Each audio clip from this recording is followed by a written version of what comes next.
पहला क्वेश्चन है, पटकाई बूम पहाड़ियाँ निम्नलिखित में से किस पर्वत श्रृंखला का एक हिस्सा है?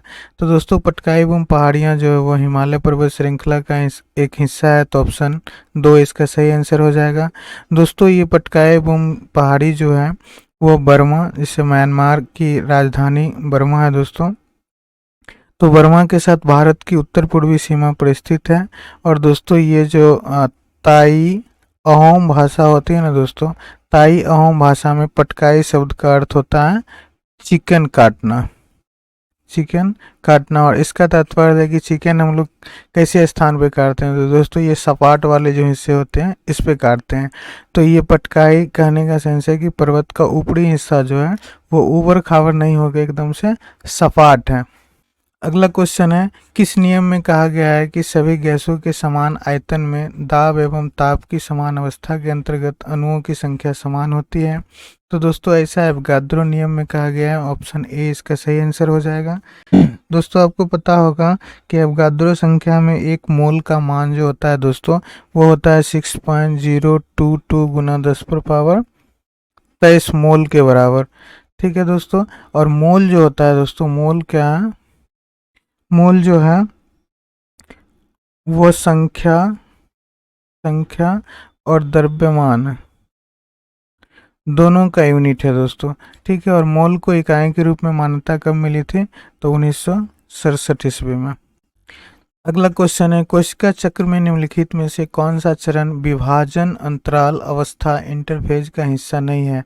तो ध्यान दीजिएगा दोस्तों, यहाँ पे है समसूत्री विभाजन, ये इंटरफेज का हिस्सा नहीं होता है, जबकि ये अंतराल गैप 2, संश्लेषण अंतराल गैप 1, ये सभी जो होते हैं दोस्तों वो इंटरफेज की अवस्था होते हैं। तो इसमें पूछ रहा है कि इंटरफेज का अवस्था नहीं है, तो ध्यान दीजिएगा ऑप्शन ए इसका सही आंसर हो जाएगा। अगला क्वेश्चन है, यमुना और सतलज के बीच डैश एकमात्र ऐसी नदी है जिसे पौराणिक सरस्वती नदी की वर्तमान उत्तराधिकारी माना जाता है? तो दोस्तों ये घग्गर नदी को माना जाता है और ये बिहार में पिंडदान के लिए काफ़ी प्रसिद्ध नदी है, तो ऑप्शन ए इसका सही आंसर हो जाएगा।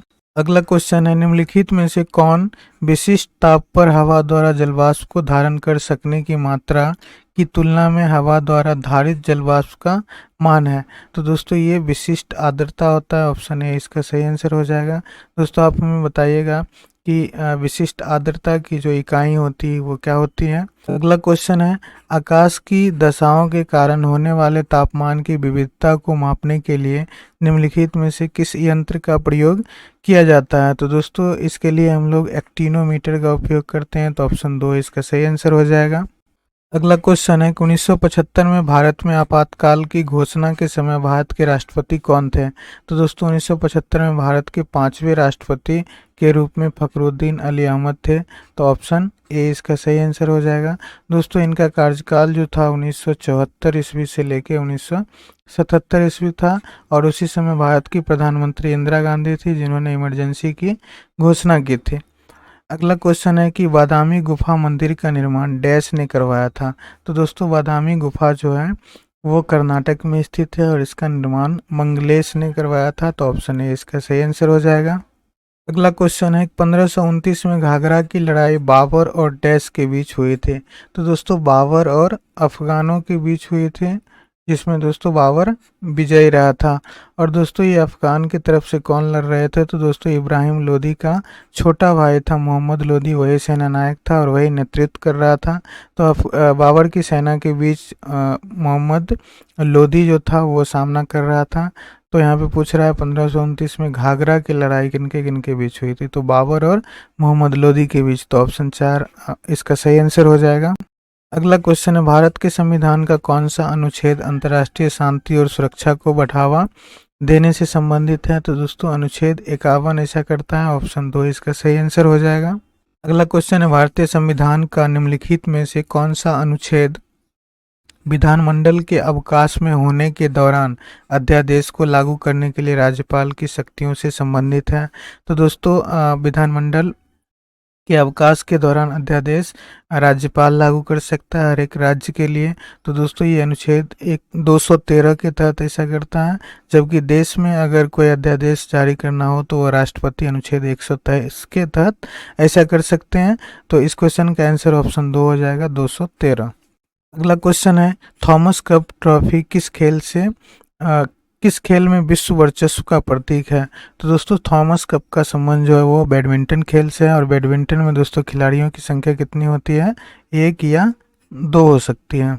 अब बताइएगा दोस्तों कि बैडमिंटन किस देश का राष्ट्रीय खेल है? अगला क्वेश्चन है, विसर्जन जो मिट्टी की मूर्तियों की जल समाधि का एक अनुष्ठान है, निम्नलिखित में से किस भगवान से जुड़ा हुआ है? तो दोस्तों आपको पता होगा कि ये गणेश उत्सव से जुड़ा हुआ, तो ऑप्शन 4 इसका सही आंसर हो जाएगा। दोस्तों गणेश उत्सव जो है वो मुख्य रूप से महाराष्ट्र का एक फेमस पर्व है दोस्तों। ये महाराष्ट्र में मनाया जाता है और इसकी शुरुआत बाल गंगाधर तिलक ने किया था। अगला क्वेश्चन है, इटंकी राष्ट्रीय उद्यान जिसे नतांगकी या नटंकी राष्ट्रीय उद्यान के नाम से भी जाना जाता है, निम्नलिखित में से किस राज्य में स्थित है? इटंकी राष्ट्रीय उद्यान जो है वो नागालैंड में स्थित है, तो ऑप्शन ए इसका सही आंसर हो जाएगा। अगला क्वेश्चन है, भारत में कौन सी पर्वत श्रृंखला सबसे युवा है? तो दोस्तों भारत की सबसे युवा पर्वत श्रृंखला जो है वो हिमालयी श्रृंखला है, ऑप्शन 3 इसका सही आंसर हो जाएगा। अगला क्वेश्चन है, संविधान 14वां संविधान संशोधन अधिनियम 1962 में निम्नलिखित में से कौन सा केंद्र शासित प्रदेश शामिल नहीं था?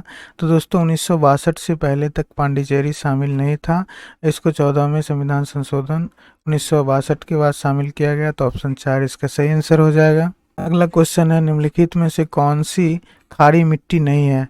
तो दोस्तों ध्यान रखिएगा यहाँ पे कोलिया जो मिट्टी है वो खारी मिट्टी नहीं है, तो ऑप्शन ए आपका सही आंसर हो जाएगा। अगला क्वेश्चन है, पानीपत की दूसरी लड़ाई ने भारत में किस शासक के शासन की शुरुआत की थी? तो दोस्तों पानीपत की टोटल जो लड़ाई हुई थी वो दोस्तों 3 लड़ाई हुई थी। पहली लड़ाई जो हुई थी वो 1526, उसके बाद 1556, और तीसरी लड़ाई जो हुई थी वो दोस्तों वो 1761 ईस्वी में हुई थी। तो पानीपत की प्रथम लड़ाई जो है दोस्तों 21 अप्रैल 1526 ईस्वी को बाबर और इब्राहिम लोदी के बीच लड़ा गया था। दूसरी लड़ाई 5 नवंबर 1556 ईस्वी को जो भारत के हिंदू सम्राट हेमू और अकबर के बीच लड़ा गया था। तो दोस्तों यहाँ पे क्वेश्चन पूछ रहा है कि पानीपत की दूसरी लड़ाई किस शासक ने शुरू की थी? तो दोस्तों ये इसका आंसर अकबर हो जाएगा, ऑप्शन 4 इसका सही आंसर है। अगला क्वेश्चन है, न्यूनतम मजदूरी अधिनियम भारत सरकार को आर्थिक क्षेत्र में काम करने वाले लोगों के लिए न्यूनतम मजदूरी तय करने का अधिकार देता है। न्यूनतम मजदूरी अधिनियम किस वर्ष लागू किया गया था? तो दोस्तों न्यूनतम मजदूरी अधिनियम जो है वो 1948 ईस्वी में लागू किया गया था, ऑप्शन 3 इसका सही आंसर हो जाएगा। अगला क्वेश्चन है, गौतमी पुत्र सतकर्णी जिन्हें एका ब्राह्मण का मतलब होता है दोस्तों एक अद्वितीय ब्राह्मण, ठीक है, अद्वितीय इसका अर्थ होता है अद्वितीय ब्राह्मण, ठीक है, के नाम से भी जाना जाता था, किस राजवंश से संबंधित थे? तो ध्यान रखिएगा दोस्तों गौतमीपुत्र सतकर्णी एक महान सम्राट था जिसे एका ब्राह्मण के नाम से भी जाना जाता था, और इसका संबंध जो है दोस्तों वो सातवाहन वंश है, ऑप्शन ए इसका सही आंसर है। दोस्तों सातवाहन वंश का जो संस्थापक था वो दोस्तों सिमुक था, ठीक है। आप हमें कमेंट में बताइएगा कि सातवाहन वंश का अंतिम शासक कौन था। अगला क्वेश्चन है, एमएस वर्ड 2010 में निम्नलिखित में से कौन सा मान्य पेज ओरिएंटेशन है? तो दोस्तों पेज ओरिएंटेशन 2 तरह के होते हैं, लैंडस्केप और पोर्ट्रेट, लेकिन ज़्यादातर जैसे कि आप माइक्रोसॉफ्ट वर्ड को यूज कर रहे हैं दोस्तों, तो वहाँ पे बाय डिफ़ॉल्ट पेज का जो लेआउट होता है वो दोस्तों क्या होता है, तो वो पोर्ट्रेट होता है, पोर्ट्रेट बाय डिफ़ॉल्ट होता है, और लैंडस्केप हम इसको कर सकते हैं। पोर्ट्रेट में क्या होता है दोस्तों, पेज की जो साइज होती है वो इस तरह से खड़ी होती है, जबकि लैंडस्केप में ये इस तरह से हॉरिजॉन्टल स्थिति में आ जाती हैं। तो यहाँ पे पूछ रहा है कि पेज ओरिएंटेशन मान्य है, तो ये दोनों प्रकार के पेज ओरिएंटेशन होते हैं, तो ऑप्शन 4 इसका सही आंसर हो जाएगा, 1 और 2 दोनों सही है। अगला क्वेश्चन है, HTML के संदर्भ में निम्नलिखित कथन पर विचार करिए। तो यहाँ पे देखिए दोस्तों कथन P, Q और R दिया हुआ है, हम इसको पढ़ते हैं। तो कथन P में कह रहा है HTML को डेटा को स्टोर और ट्रांसपोर्ट करने के लिए डिजाइन किया जाता है। दोस्तों ये बिल्कुल गलत है, ऐसा नहीं किया जाता है। Q में कह रहा है दोस्तों कि सभी HTML डॉक्यूमेंट प्रकार डिक्लेरेशन रू ये दोस्तों यहाँ पे डॉक टाइप HTML से शुरू होना चाहिए, तो दोस्तों ये सही है, ऐसा होता है। उसके बाद R में कह रहा है HTML वेब पेजों के लिए मानक मार्कअप लैंग्वेज है, तो दोस्तों ये सही है। तो यहाँ पर आपका जो सही आंसर हो जाएगा वो क्यू और आर हो जाएगा। तो दोस्तों इस ऑप्शन 3 इसका सही आंसर हो जाएगा। अगला क्वेश्चन है, एम एस एक्सेल 2010 में F x button dash operation को निरूपित करता है। तो दोस्तों ये फंक्शन इंसर्ट करने के लिए एक साइन होता है। तो ऑप्शन 3 इसका सही आंसर हो जाएगा। अगला क्वेश्चन है, जब आप एम एस एक्सेल 2010 में एक नई वर्कबुक ओपन करते हैं तो स्क्रीन पर सबसे ऊपर निम्नलिखित में से क्या दिखाई देता है। तो दोस्तों जब आप कोई वर्कबुक को ओपन करेंगे तो सबसे पहले वहाँ क्या दिखाई देता है, वर्टिकल स्क्रॉल बार, ये साइड में होते हैं दोनों तरफ से।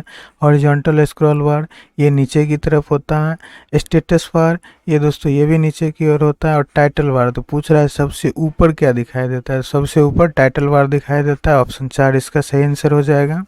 अगला क्वेश्चन है कि डैश ईमेल एड्रेस का पहला भाग है। तो दोस्तों ईमेल एड्रेस का पहला भाग जो होता है वो यूजर नेम होता है और दूसरा भाग डोमेन नेम होता है। तो पूछ रहा है पहला भाग कौन है, तो ऑप्शन 4 इसका सही आंसर हो जाएगा, यूजर नेम।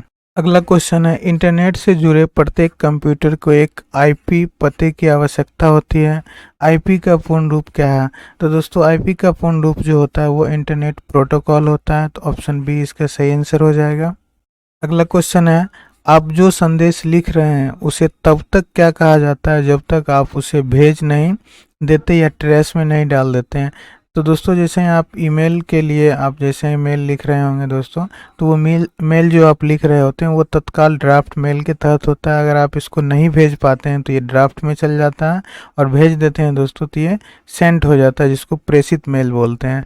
तो यहाँ पे पूछ रहा है कि जब तक आप उसे भेज नहीं देते हैं या ट्रैश में नहीं डाल देते, कहाँ रहता है। तो दोस्तों वो ड्राफ्ट के अंदर रहता है। ऑप्शन बी इसका सही आंसर है। अगला क्वेश्चन है, एम एस एक्सेल 2010 वर्कबुक में पहली वर्कशीट की डिफ़ॉल्ट नेम क्या होती है। तो दोस्तों जब आप माइक्रोसॉफ्ट एक्सेल को आप जैसे ओपन करेंगे और उसको अगर आप सेव करना चाहेंगे दोस्तों, तो वो पहला जो होता है वो आपको वर्कशीट 1 के नाम से सेव होता है। अगला क्वेश्चन है कि एम एस एक्सेल 2010 वर्कबुक में पहली वर्कशीट की डिफ़ॉल्ट नेम क्या होती है। तो दोस्तों अगर आप माइक्रोसॉफ्ट एक्सेल को यूज करते होंगे तो दोस्तों आपको पता होगा कि एक्सेल का जो पहला वर्कबुक होता है वो बाय डिफ़ॉल्ट बुक 1 के नाम से सेव होता है। लेकिन उसमें जो सीट होते हैं दोस्तों, उसमें 2010 से पहले की जो भी एक्सेल होगी उसमें दोस्तों 3 सीटें आती थी, 3 सीटें बाय डिफ़ॉल्ट होती थी। लेकिन उसके बाद के जितने भी एक्सेल आ रहे हैं उसमें दोस्तों 1 सीट बाय डिफ़ॉल्ट होती है। तो उसमें कहा जाता है कि पहला सीट जो होता है उसका नाम क्या होता है, तो उसका नाम सीट 1 होता है। ऑप्शन 3 इसका सही आंसर हो जाएगा। अगला क्वेश्चन है, जब आप माइक्रोसॉफ्ट एक्सेल 2010 वर्कशीट में सेल का चयन करते हैं और F2 की दबाते हैं तो क्या होगा। तो दोस्तों इसके लिए ऑप्शन को हम लोग पढ़ते हैं। पहला ऑप्शन है, सेल एडिटिंग मोड में बदल जाएगी ताकि उसके कंटेंट को संशोधित किया जा सके। बिल्कुल सही है, ऐसा कर सकते हैं। सेल का कंटेंट डिलीट हो जाएगा, गलत है। सेल के कंटेंट के फॉन्ट का रंग बदल जाएगा, बिल्कुल गलत है। सेल के बैकग्राउंड का रंग बदल जाएगा, दोस्तों ये भी गलत है। तो ऑप्शन ए इसका सही आंसर हो जाएगा, सेल एडिटिंग मोड में आ जाएगा। अगला क्वेश्चन है, एम एस एक्सेल 2010 में निम्नलिखित व्यंजक का परिणाम क्या होगा। तो दोस्तों इसको कैलकुलेट करके आप देख सकते हैं। इसको जब आप कैलकुलेट करेंगे तो ये हो जाएगा 8 का स्क्वायर 64 हो जाएगा दोस्तों, और गुना में आपका दिए हुए हैं 16। तो ये 8 64 और 8 तो ना 16, इसके वैल्यू कितने आ जाएंगे 2। तो ऑप्शन 3 इसका सही आंसर हो जाएगा। अगला क्वेश्चन है, माइक्रोसॉफ्ट वर्ड 2007 के डॉक्यूमेंट में निम्नलिखित में से किस टैब के तहत इंडेंट विकल्प उपलब्ध होता है। तो दोस्तों ये होम टैब के अंतर्गत उपलब्ध होते हैं। ऑप्शन 2 इसका सही आंसर हो जाएगा।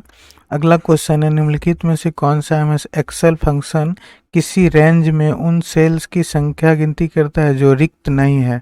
तो दोस्तों रिक्त नहीं है उसकी गिनती के लिए काउंट ए ऑप्शन का उपयोग किया जाता है। ऑप्शन 4 इसका सही आंसर हो जाएगा। अगला क्वेश्चन है, एमएस वर्ड 2010 में वर्तमान फाइल को प्रिंट करने के लिए किस शॉर्टकट कुंजी का प्रयोग किया जाता है। तो दोस्तों प्रिंट करने के लिए कंट्रोल P शॉर्टकट का उपयोग किया जाता है। ऑप्शन 3 इसका सही आंसर है। अगला क्वेश्चन है, एमएस वर्ड 2010 में keyboard shortcut control plus shift plus F12 का उद्देश्य क्या है। तो दोस्तों ये प्रिंट कमांड चुनने के लिए हम लोग ऐसा करते हैं। ऑप्शन ए इसका सही आंसर हो जाएगा। अगला क्वेश्चन है कि ईमेल कंपोज करने के संदर्भ में सीसी का पूर्ण रूप क्या है। दोस्तों ईमेल के अंदर आप दो चीज़ें ध्यान रखिएगा, एक बीसीसी और एक सीसी आता है। तो दोस्तों ये काफ़ी, और एक टू होता है। तो टू दोस्तों हम जिस भी व्यक्ति को मेल भेजते हैं तो वो टू में तो आपको डालना ज़रूरी ही होता है। दोस्तों यहाँ पर बीसीसी का फुल फॉर्म होता है ब्लाइंड कार्बन कॉपी, और सीसी का फुल फॉर्म होता है दोस्तों कार्बन कॉपी। तो ऑप्शन 3 इसका सही आंसर हो जाएगा।